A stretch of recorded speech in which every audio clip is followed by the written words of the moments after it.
President of the Springfield Citizens Club, and it certainly is a pleasure to have you this morning. I don't know if it's still raining. It was drizzling as I came in, but I believe the city of Springfield needs rain, so we'll take it. Special thanks to this morning's coffee sponsor, my wife, Luann. She rarely gets to be here, but she wants to support our efforts. So thanks to Luann. And she's the coffee drinker in the family. The purpose of the Citizens Club is to educate and inform our members and friends about the issues important to our community. It's not to tell you what to think, but more importantly, what to think about. If you know of a topic that we should bring to our club, an idea, a thought, things we should learn about, things you think your friends feel is important, let us know. Hopefully you know her. Bev Bunch is the chair of our program committee. But if you have an idea for our program committee to consider, please look for Bev this morning or after the meeting, or feel free to reach out to me, or if you know other members of our program committee. The other point I'll make each morning is inviting you to join us for our membership. It is $30 a year. It supports our efforts. It makes sure that we're getting our message and these opportunities out to the community. This morning, in addition to being our program chair, Bev is sitting in for our treasurer. If you want to check on your dues or pay your dues, she's sitting at our back table. We have a wonderful program this morning. I'm excited. It's an opportunity to hear and learn about the activities at the Greater Springfield Chamber of Commerce, and we're joined by their CEO, Mike Murphy. Mike has served as the president and CEO of the Chamber of Commerce since December of 2021. Mike has served as a state representative in the 99th District in the Illinois General Assemblies from 2019 to 2021. Prior to that, Mike spent most of his career in the restaurant business, working several different operations. He ended his restaurant career as the owner and operator of our local Charlie Parker's Diner. Following Mike's opening remarks, we've invited Bernie Schoenberg to join us as a moderator for questions and a little dialogue with Mike about the activities here at the Chamber. Bernie has served as a journalist for the State Journal-Register for 30 years before retiring in December of 2020. He previously worked for the Pantograph in Bloomington for a decade and the Associated Press in Chicago for 3.5 years. Through his work, he covered the Illinois delegation to 7 national political conventions and the 2009 inauguration of President Barack Obama. At this point, I invite Mike to join us. Mike, the floor is yours.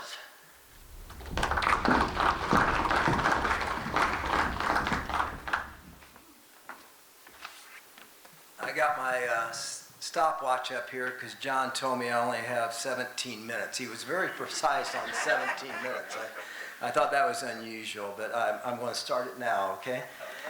I'm Mike Murphy. I'm President and CEO of the Greater Springfield Chamber of Commerce. I've been in this position since December 1st of 2021. And today, my opening remarks, what I want to talk about is a little bit about the mission and how we try to accomplish that mission at the Chamber, because there are some misconceptions out there in the community on what a Chamber of Commerce is. But before that, I give you a little history about our local chamber.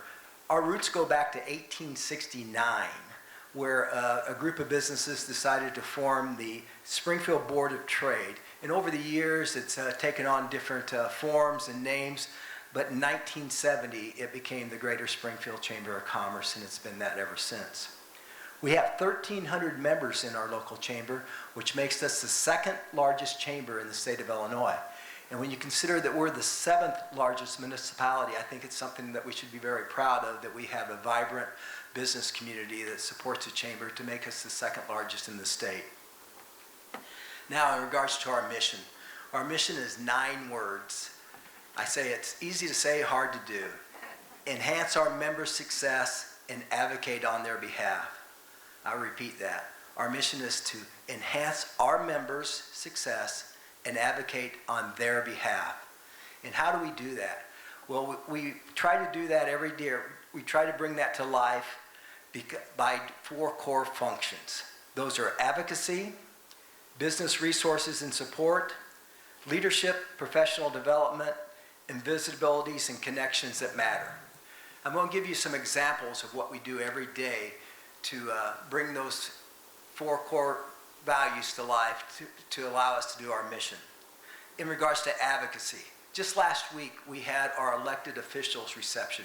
We had 36 elected officials in the same room. I would challenge to say that that's probably the largest group of elected officials in any one room in Springfield during the course of a year. And why is that important? That's important because it gives our members an opportunity to maybe create a relationship or to enhance a relationship what they have with these elected officials in a casual way. I've been asked by several different groups to advise them on how they should do their advocacy.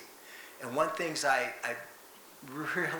really talk about a lot is the first time you go to an elected official, it shouldn't be for an ask.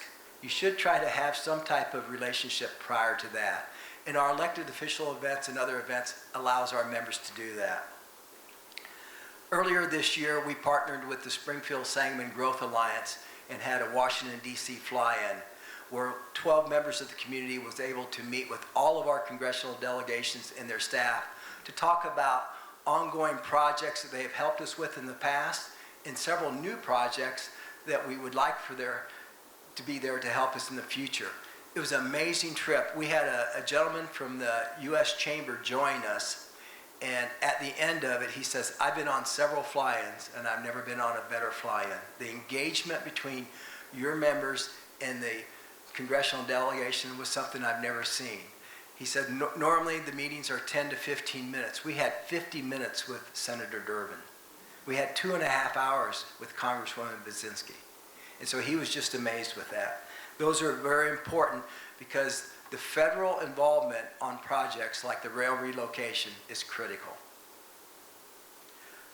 For several years, the Chamber has always had the State of the City. I decided to change it up a little bit, and we have the State of the Greater Springfield now. So not only does the mayor have an opportunity to give the State of the City, we allowed the chairman of the Sangamon County Board to give the State of the County. It was well received, and that's going to be the format for many years to come. I mentioned Congresswoman Baczynski. She's only been in office less than a year. We've had 3 official meetings with her, with our members. The most recent was we had an ag forum with all of our members who have an ag-related business. We had 31 members there. And at the end of it, when I was walking Congresswoman Baczynski to her car, she said, let's do this on a regular basis. So I'm working with her staff right now. We're going to have quarterly meetings where we will have different segments of our membership have an opportunity to talk with things with Congresswoman Baczynski. That's amazing, I think. The first time ever, U.S. Senator Durbin came to the chamber to talk to our tiered investors. Once again, his office reached out and said, let's make this an annual event. I think that is very important for our members to have that type of contact with our elected officials. I work on a daily basis with city and county elected officials on a multitude of issues, and that is where majority of my advocacy efforts are with the city and the county. However, I work closely with the U.S. Chamber and the Illinois Chamber on all kinds of policy issues, and I'm very proud of our relationship we have with other state organizations, especially the Illinois Manufacturers Association and the Illinois Retail Merchants Associations. I work with them on a weekly basis as well. I think that us being in the capital gives us opportunities, but also responsibilities that some other chambers don't have. I take that very serious that we are the chamber in the capital, and so I want to make sure we're really engaged with what's going on with state government. In the last thing on advocacy I'm going to talk about, even in campaigns, we do not endorse candidates. We do not have a political action committee. We do not give candidates money, but during the last election, I decided it was important that the chamber has a mayor's forum so the community could listen to the 2 mayor's candidates and have to answer questions from Bernie. And yeah, I hope my questions today are a little easier than those. But so I wanted to make sure we were engaged even on the election side. Now, in regards to business resources and support, we try to provide seminars that are on a timely basis, manner. The next one we have coming up is disaster preparedness. We discovered a lot of our businesses really didn't have a plan when we had their last windstorm, tornado, derecho, whatever you want to call it, go through. And so we're going to have a seminar where we bring in experts to help them prepare so the next disaster won't be so harmful to their business when they get shut down. They will have a plan in place. We recently had an HR seminar where we brought in HR experts to allow our memberships to understand all the new laws and regulations that's going to effect. One thing I learned, when the state passes a new law, they don't come knocking on every business's door to make sure they're in compliance. You know, it's the job of the business to understand what they have to do. Every year we do an economic outlook breakfast where we bring in a economist to talk about what's going to happen in the coming year. This year I'm really excited that we're bringing in the U.S. Chamber's chief economist from Washington, D.C. He's going to be here November 8th, and he's going to talk about what he foresees is going to happen the next year in not only the United States, but internationally as well.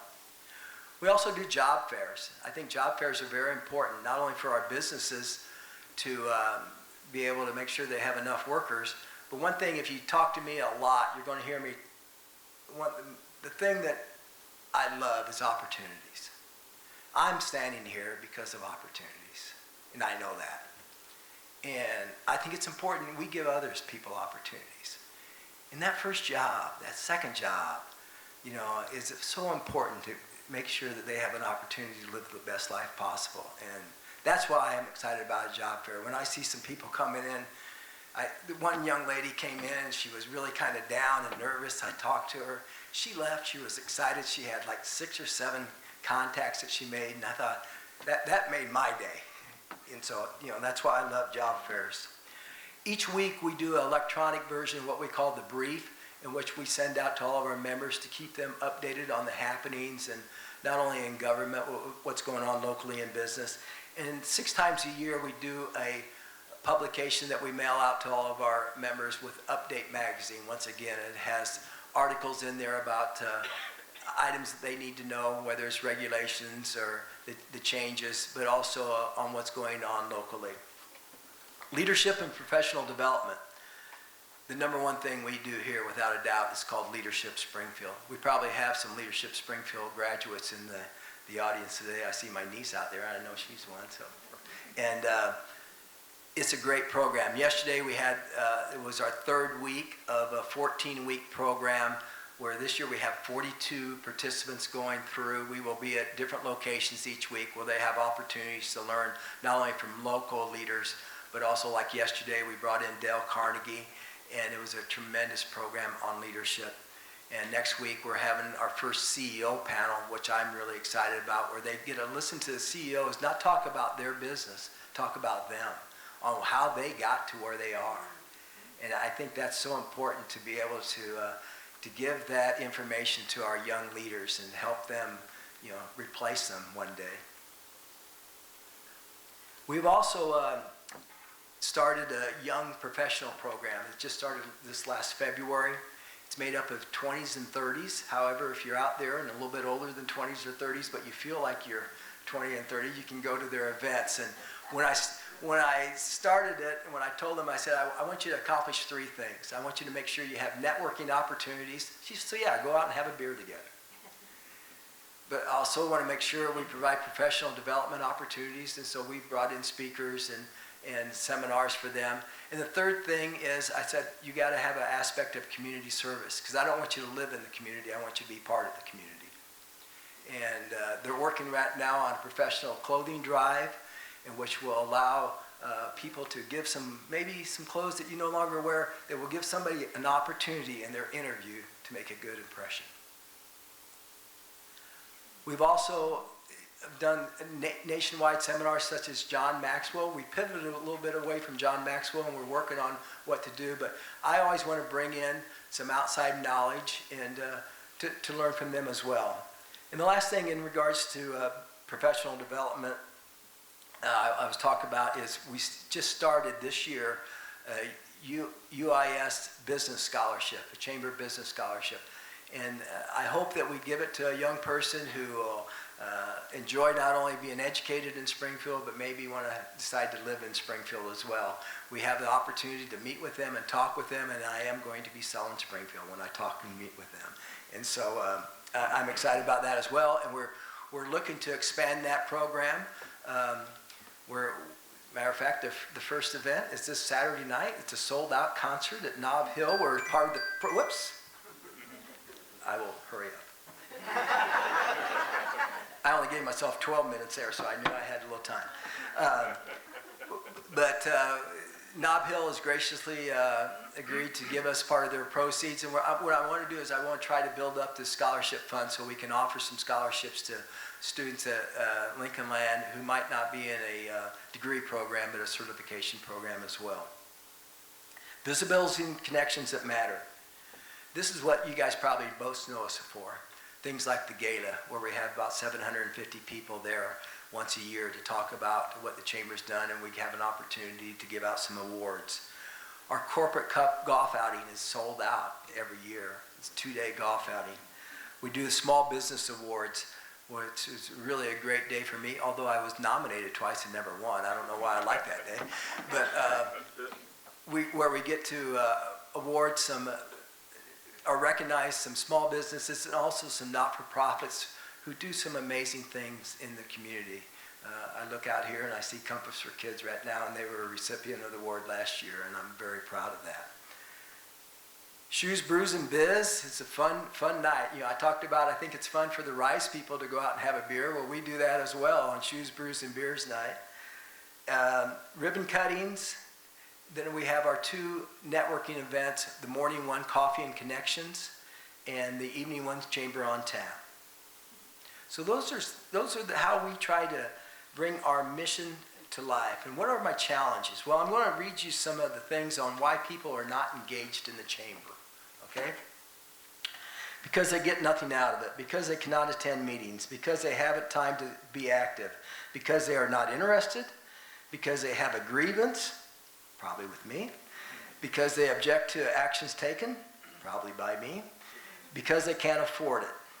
These were done at a national conference in 1919 in Indianapolis. I still hear those same things today, so I have a lot of work to do to make sure that we let people know why it's important to be a member. And membership, it's hard to explain the value because so much of what we do is intangible. You can't touch it. You can't take it home with you. I can't guarantee you that your business is going to increase. But when I'm out there talking to the community, why? Do you want to be part of it, or you just want to be somebody who just takes advantage of it? Because we're going to do the work whether you're here or not. We're going to do the work whether you're a member or not. And so I think it's important to be part of the community to help us achieve our mission, because I do believe our mission is worthwhile. When I had Charlie Parker's, I described why I was in the Chamber. It made me bigger. What do I mean by that? Well, I worked for some major corporations. When I worked for Domino's Pizza Corporation, I would go to our corporate office in Ann Arbor. We had an HR department that was probably twice the size of this building. Well, you know what the HR department was at Charlie Parker's? Me and my wife. And really, my wife. And so, by being a part of the Chamber, I learned about what was happening. I was able to express my concerns. I testified for the Chamber. You know, it just made me bigger. It made Charlie Parker's bigger, and I think that's very important. Now the question is, why do I do it? It's very simple. All my family, 4 of us, my wife, my son, my daughter, myself, we've done 3 things. We all grew up here. We all moved away, some for significant periods of time, and we all moved back. And why did we do that? We did this because we believe that Springfield and Sangamon County is the best place to live, learn, work, play, and live the best life possible. So I want to make sure everyone has the great opportunities that I've received in my life. So with that, I'm now going to say something I never thought I would say in my entire life. Bernie, why don't you come up and ask me some questions?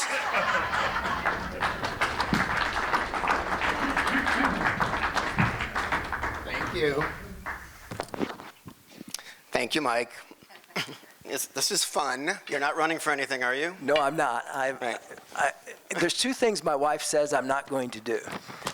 I'm not going to open up a restaurant, and I'm not going to run for anything. Been there, done that. Someday you're going to learn what retirement really is, which is more fun than it might look to you. No, you need to read a book by Dick Van Dyke called Just Keep Moving, okay?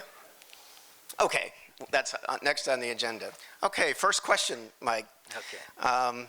And we just had a mayoral campaign not that long ago. In these campaigns, we often hear it said that it should be easier for business to get through red tape.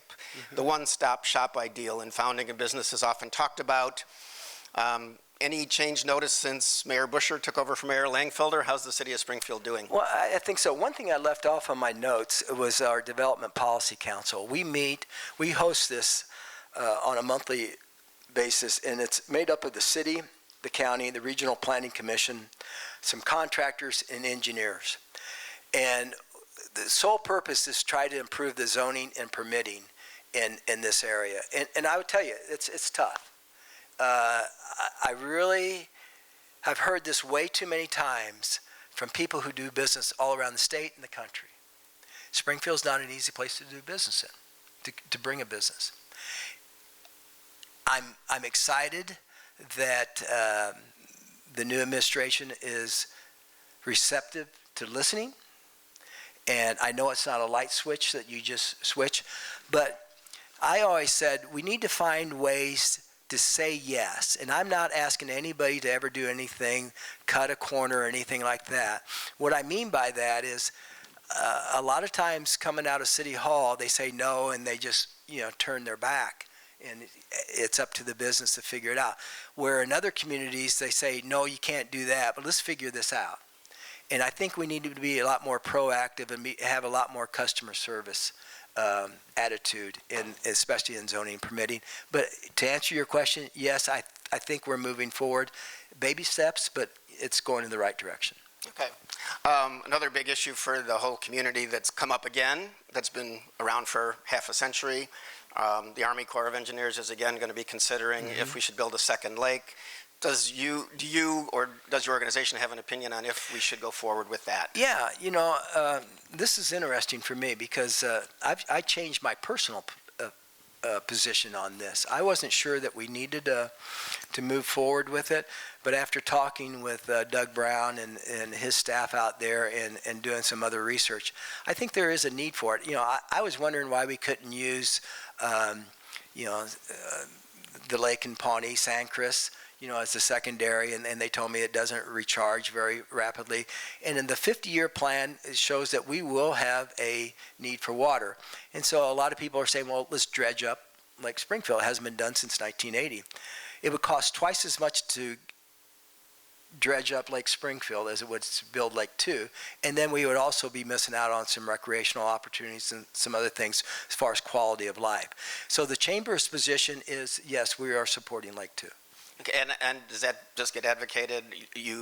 Have you put in like comments to the government to say that that's what you want, or is this it today? No, we will be writing a letter of support to that. Okay. And matter of fact, that's one thing on my short list to do. Sounds good. I think I have till November 17th to do that. Okay. You mentioned in your remarks your visit to Washington and the 2.5 hours with new Congresswoman Budzinski. In the new map, the other person representing most of your territory is Mary Miller. She's a Republican. I know in dealing with the press, she thinks everybody's mainstream media, so she doesn't talk to people who do the job that I used to do that I'm aware of. Does she talk to the chamber, and are you missing anything by having a representative who has that kind of agenda? We talked with Mary Miller in D.C. That's the only conversation I've had with her since I've been in the chamber. It was a good conversation. I'm not opposed to engaging her more. However, with Congresswoman Budzinski living in Springfield, and I have a really good relationship with them, we're doing most of our conversations with her, Senator Durbin, and also Congressman LaHood, and that's just because of our personal relationship that I have with him, and he loves Springfield still. You know, I put Congressman LaHood on the schedule when we did our DC fly-in, and I'm not going to say who, but one member of our delegation says, you realize he doesn't have any part of Sangamon County anymore. And I said, you realize he's done a lot for Sangamon County, and we need to make sure he remains in the loop. Well, we walk into his office, and the first thing he did after the saying hello and shaking everybody's hands, he sat down and he says, I want you guys to know I'm talking with Nikki, you know, almost every day about some of the things we did to make sure that they get to the finish line. I quickly made eye contact with that person who was questioning why we were there. I said, don't burn a bridge. Interesting.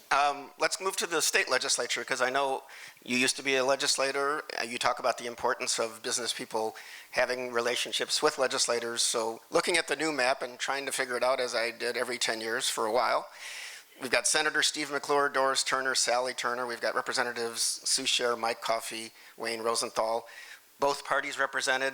Are people locally, do the partisan problems that permeate the state and the nation come down to Springfield, or are these people working together adequately in your opinion? I think they work together when it matters for Springfield. An example of that is not necessarily with the people who are in the General Assembly today, but when I was in 2019, we all agreed that we needed to vote for the Capitol bill, and that was not an easy vote. I mean, it was a no vote was really easy, because you were saying, I'm not going to raise your gas tax 19 cents a gallon. That's the easy vote, because it was going to pass whether we voted for it or not. However, you've heard this story, but I'm going to share it with them. We were negotiating, not we, I had nothing to do with it. Leader Durkin was negotiating with the governor and Speaker Madigan at the time, and we had 10 business reforms that we were asking for. And we were hoping to get maybe one or two. And Leader Durkin walks in after 3.5 hours of negotiation and says, we have all 10.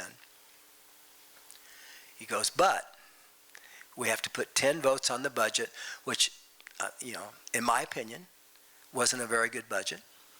There was things I talked about that I would never support. And then we had to put 20 votes on the Capitol bill. I stood up and said, I'm a yes. And he says, no, we can't have a freshman on it because it's too volatile. And I can't tell you exactly what I said. But I said, do I look like a freshman? I said, I came here to help business. And so I voted yes for that. All the Springfield delegation voted yes for the Capitol bill. And the reason we did, we knew the importance of that bill for our community. All you got to do is drive around and you can see the Capitol bill at work today. Try to go down Monroe without having the road closed. Yeah, I never know if it's open or closed each day. That's going to be amazing what we're doing with the Capitol and the Armory. Just amazing. That's such a big tourist attraction and an economic driver for our community. And then the rail relocation was still relying on about $100 million from the state. And so we worked together. We all said our number one priority was rail relocation. And speaking of which, railroad relocation means we're going to take the 3rd Street tracks out and make something else out of that, maybe a trail. Linear parkway, by the way. You go. Okay. I never heard that term before I was in that committee, a linear park. But go ahead. What does that do to do you see that helping the medical district? Because the medical district has, obviously we have 2 giant hospitals there and some more buildings, but has that reached potential and will it expand? It's my understanding, more greatly? I'm not an expert on this, but I understand the medical district will have the opportunity to explode once we move the train tracks out of there. Pre-COVID, I was told plans for the medical district, different things that they could build, could reach all the way up to $500 million worth of construction. Now that's pre-COVID numbers, and we all know life's changed in the last couple of years. So I haven't talked to them as far as their plans. They have struggles right now that's going on in the medical district for a lot of things out of their control. But no matter what, it will allow them to, I say that's our growth in our community. I really think that that's where we can grow and explode. I'd say we're a regional medical district. I think we have the opportunity to become more of a national medical district. And I really believe that. When you look at the fact that we have 2 major hospitals here who have multiple locations, we have Springfield Clinic that I jokingly say should be called Southern Illinois, if not Illinois Clinic, because there's places in Southern Illinois that would not have a doctor, a specialist, if it wasn't for Springfield Clinic. You talk about medical expansion. People have often wondered about manufacturing in Springfield. Mayor Busher, when she ran, said we should have more tech companies. Do you see a particular sector? You say the medical is going to be our explosion or our improvement. I think, yeah. Can we get manufacturing? Can we get tech here? I'm gonna let Ryan McCready answer that question from the Springfield Sangamon Growth Alliance. Because if you remember, Bernie, I know you were paying attention. My mission is not to bring businesses to Springfield. That's part of his mission. And Understood. So I'm very proud of our relationship that I have with Ryan at the Springfield Sangamon Growth Alliance. For some people's knowledge in here, we both grew up in Di Vernon. So it takes 2 Di Vernon guys to run the business climate in Springfield. But we work closely together, but I'm not going to do his job. When he calls me up and says, hey, will you meet with this person? I say yes 100% of the time. So I will assist him on anything he wants, but I'm going to let that up to him. He has the expertise and the resources to do that where we don't. Okay, given that I used to cover politics, I'm just interested in these things, but in Sangamon County, Darren Bailey, the Republican candidate in 2022, got 49.25%, and Governor Pritzker got 48. So, but I did hear during the campaign and after our new mayor, who is a Republican, said what the governor is doing for Springfield is rather phenomenal. Do you have any thoughts on what the Pritzker administration is doing with the money it has for Springfield, and does it hurt Springfield at all that we're kind of a Republican county? No. He's doing a great job for Springfield. I wish he would do a little bit more. I wish somebody would knock on his door and ask him what he wants the Pritzker Plaza to look like right outside the mansion there. But no, and once again, I'm proud of our relationship we have with the governor's office. I talk with Deputy Governor Minar on a regular basis on different things. I'm very excited about some potential things that can happen that we're working on. And no, the governor has, like I said earlier, I mean, you drive around Springfield and tell me. Now, there are some things that I don't agree with. I think we've moved some jobs out of Springfield recently that is problematic. I think we need to make sure that not only the offices that we have in Springfield are actually filled with workers. I have a problem that the treasurer bought the old Marine Bank. That's fine. It did take it off the tax rolls, and so we lost some property tax there, but we were going to gain the workers and gain the activity for them being downtown. And it's my understanding that it's about 30% working in those buildings. And so now we lost the property tax, and then we also lost the potential income from those workers' activities downtown. I think it's time for the state of Illinois to go back to work. Okay. I'd like to talk about the airport briefly. There was an announcement this week that Breeze Airways, which I had not heard of, but apparently is Well, they're run by brand new, somebody Bernie. who, They're brand new, so There you go. Don't beat yourself up. That's right. We'll have 2 flights a week each to Orlando and Tampa. How you hear a lot of comments, at least I do, about our airport. We're behind what Bloomington did. We finally got free parking some years ago. We followed the trend. It has seemed to work well, but then we've lost some flights. What's the status of that out there? And I guess I should ask, how's Frank Valla doing, considering that he spent several tens of thousands of dollars to get the current mayor elected over the last one? Well, I know they're working hard on not only Breeze, but trying to bring United back and maybe expand what American does. There's a lot of work going on there. We're working right now with SIU School of Aviation to hopefully be able to bring a pilot training program in. I'm proud that we were able to help facilitate that meeting, and it's progressing. I'm not saying it's there yet, but we're once again moving in the right direction.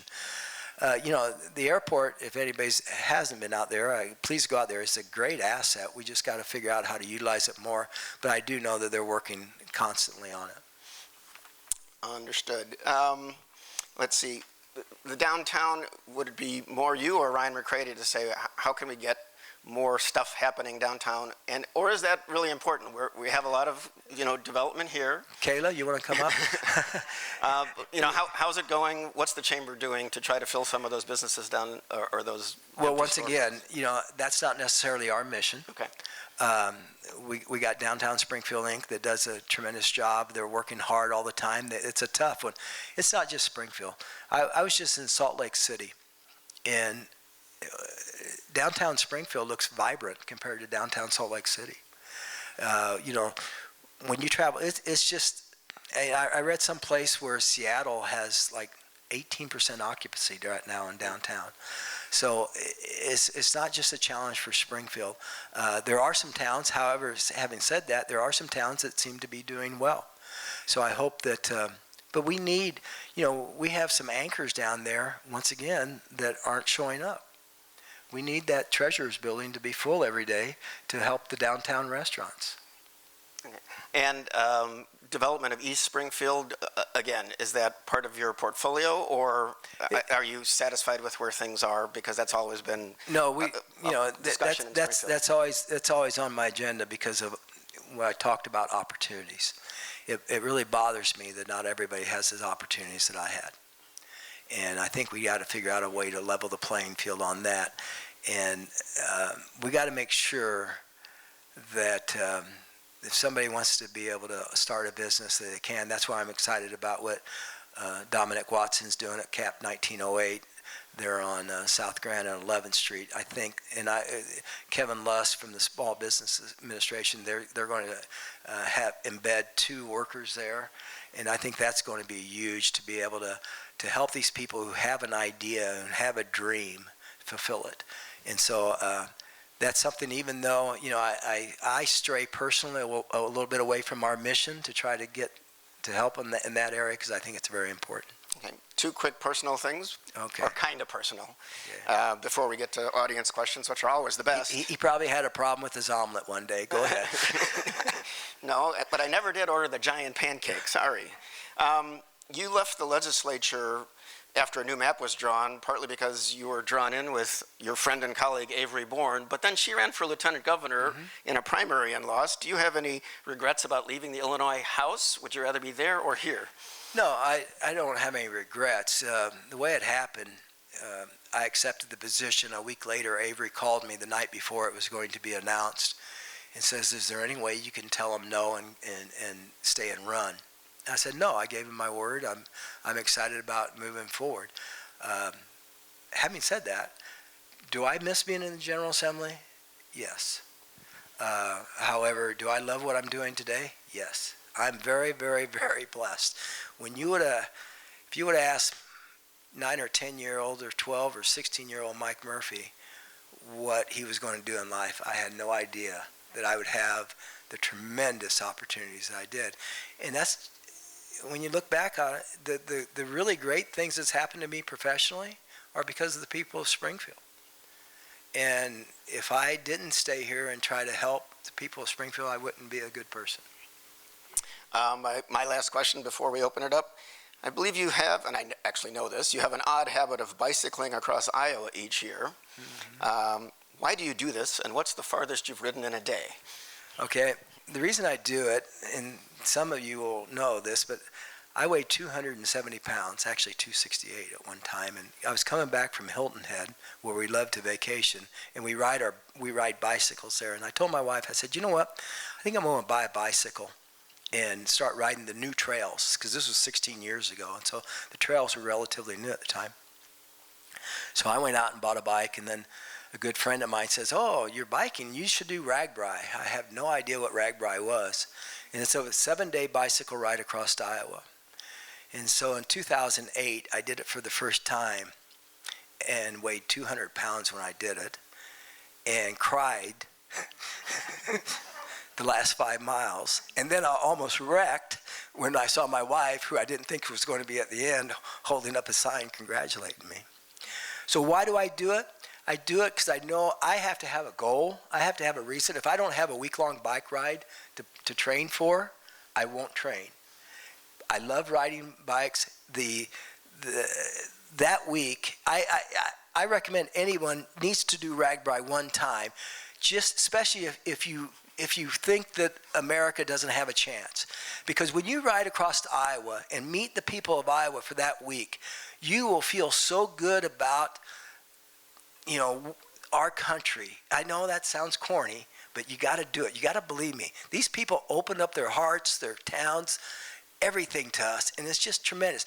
This year I rode with 70,000 people.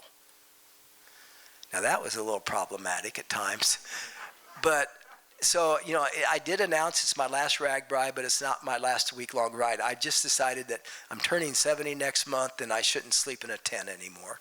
And so I'm going to do hotel rides from now on. So,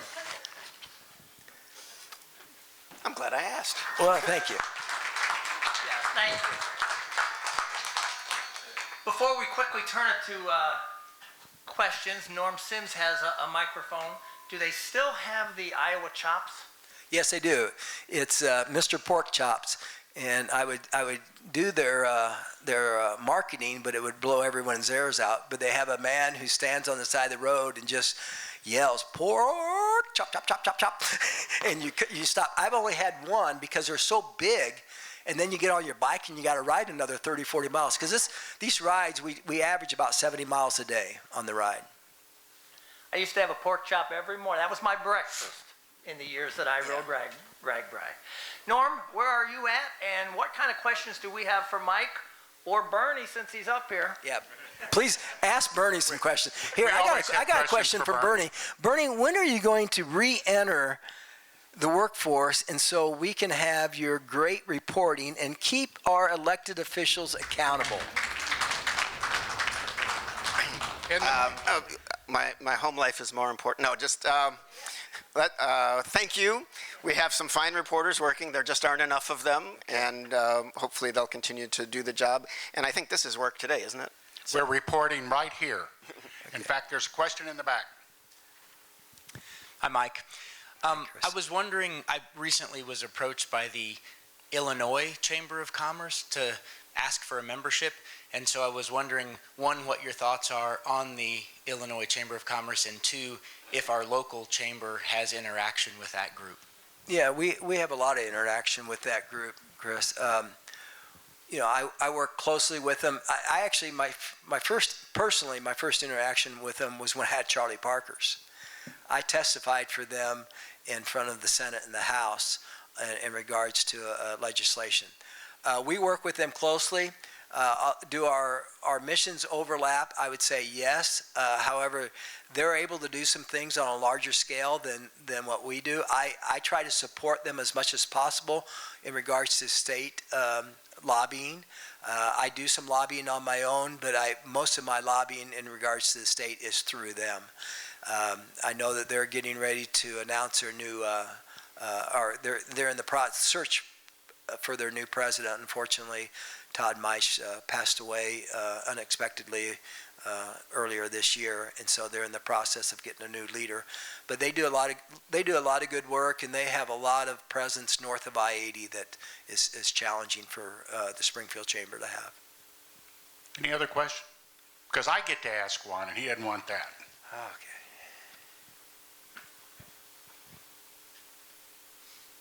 Please introduce yourself. I'm Kim Eford, and I know that there are national chambers of commerce, statewide chambers of commerce, and chambers of commerce in each community. How are these groups related to one another? Do the local Illinois bodies have anything to do with the selection of the Illinois Chamber? And so forth? No, we don't.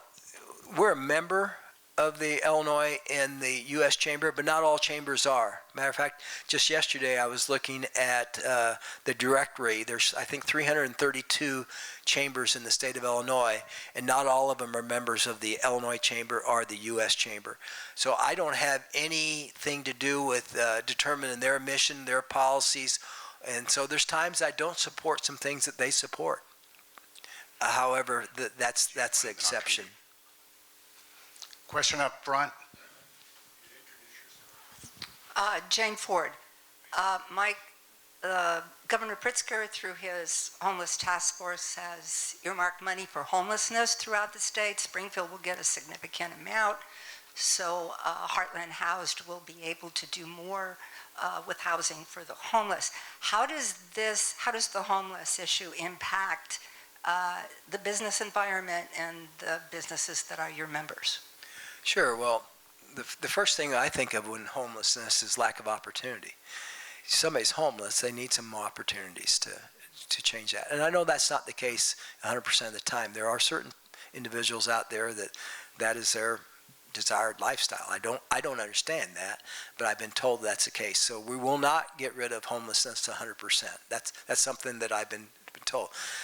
However, that's not a reason not to try to figure out how to provide those opportunities to them, because that's as many jobs as we have out there, somebody should be able to get a job. And hopefully and that doesn't mean that just because you get a job, you're ready to have your own place and everything. I understand it's going to be a weaning process to get them off assistance. I have no problems with that.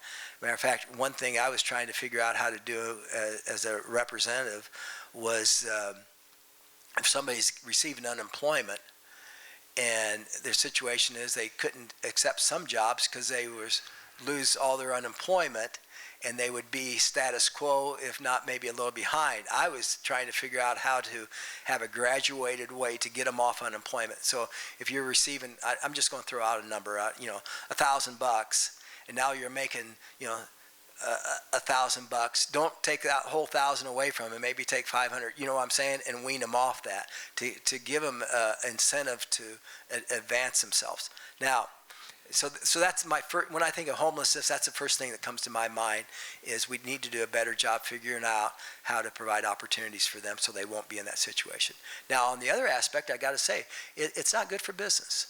It's not good for business when you're walking by a restaurant and you have people out there. I got to admit, it bothers me.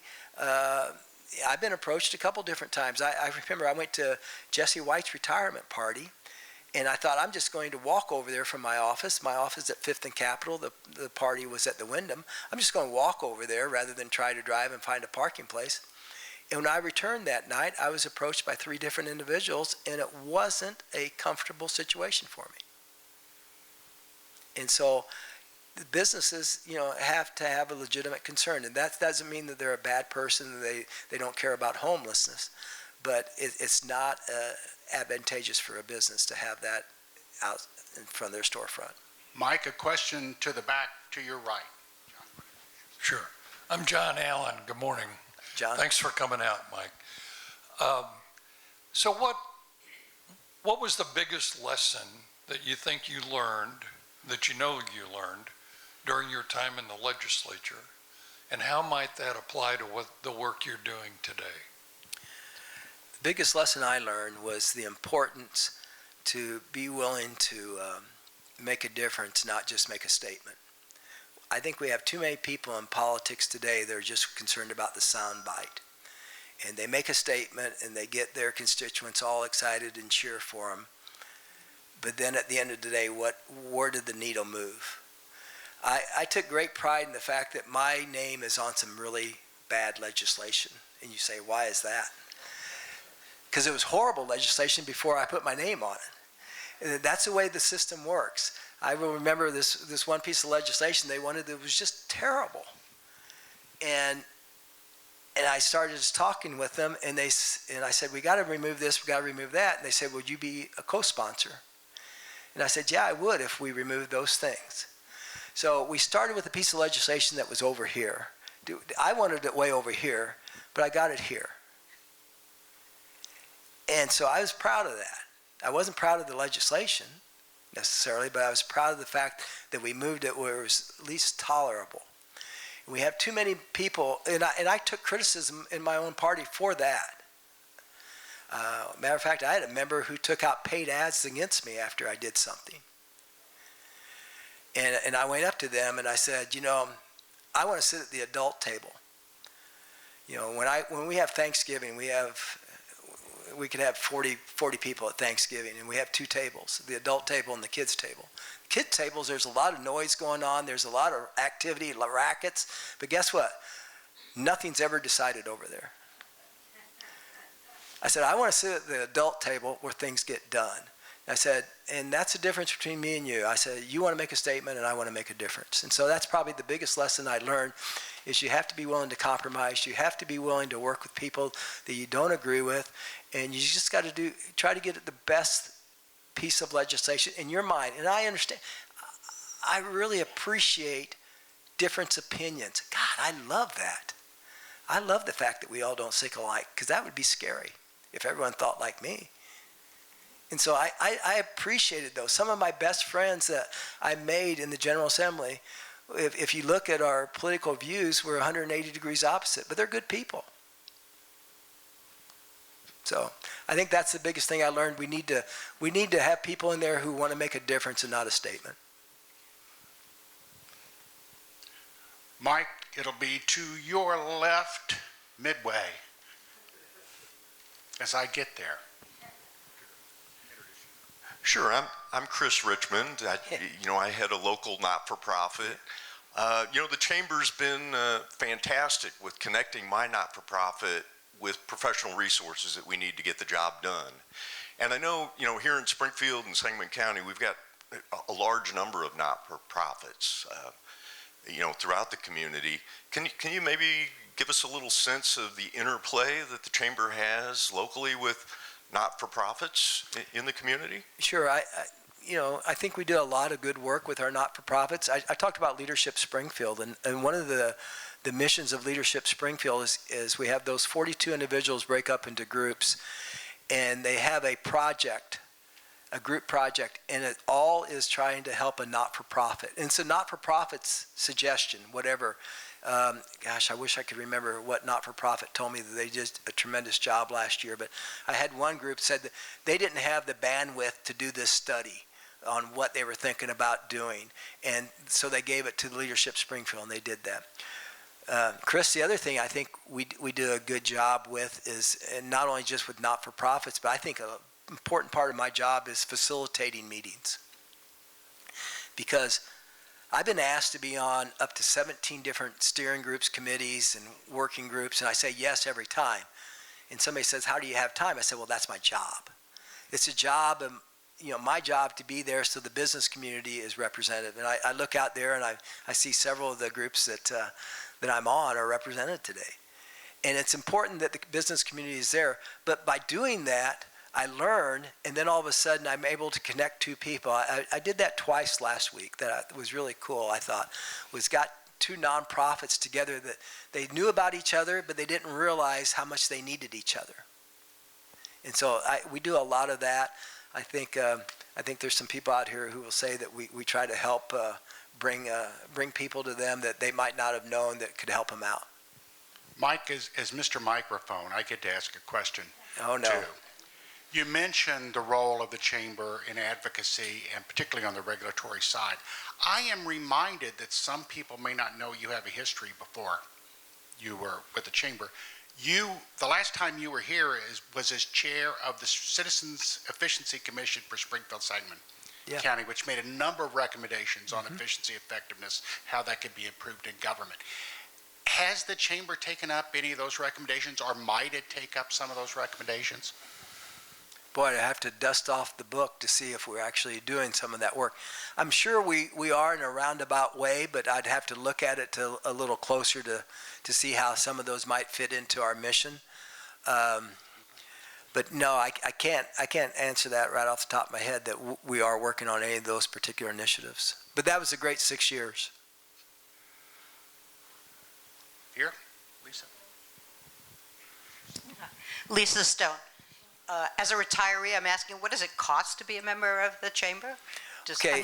I'm not joining, but I appreciate what you're doing. Then I have another question.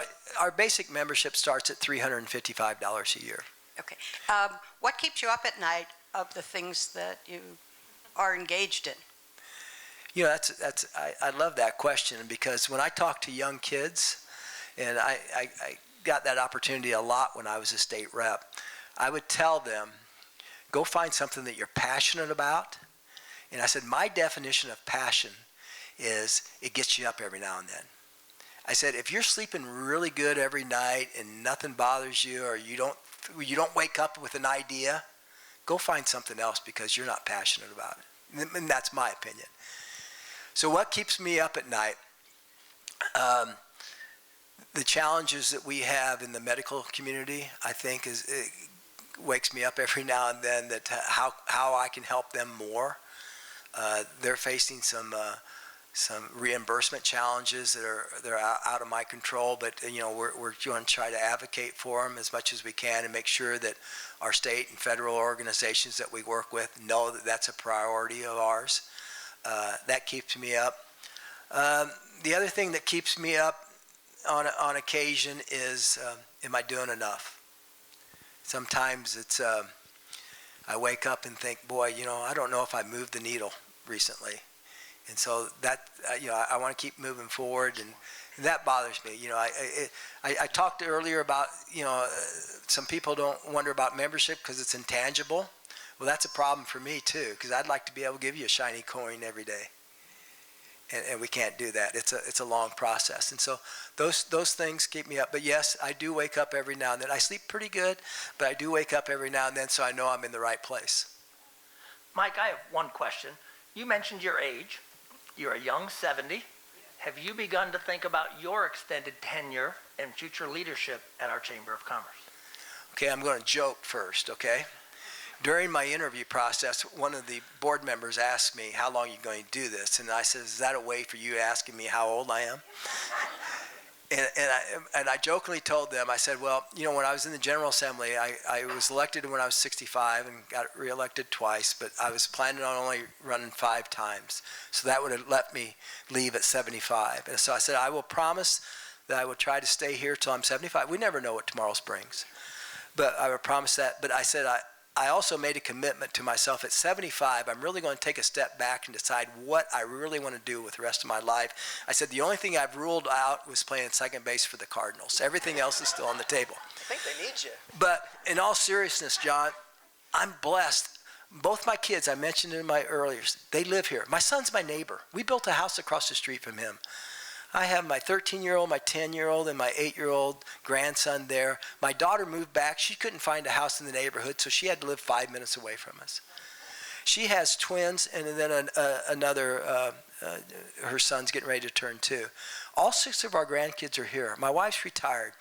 We have no desire to go to Florida for 3 or 4 months. That's great. Anybody who does that, good for you. God bless you. I want you to do whatever you want to do. My wife understands that I have to do something. COVID drove her crazy.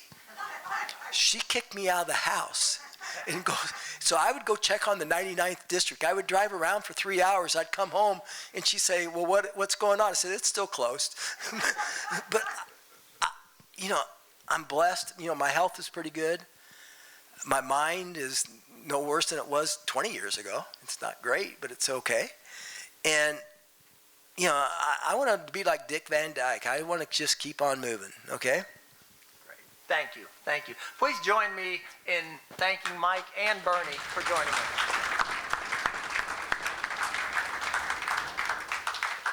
So that you can check your calendars, our next program is Friday, October 27th. We will be joined by State Senator Doris Turner and State Representative Mike Coffey for a Springfield-focused discussion on state activities. With that, have a wonderful day and enjoy the weekend.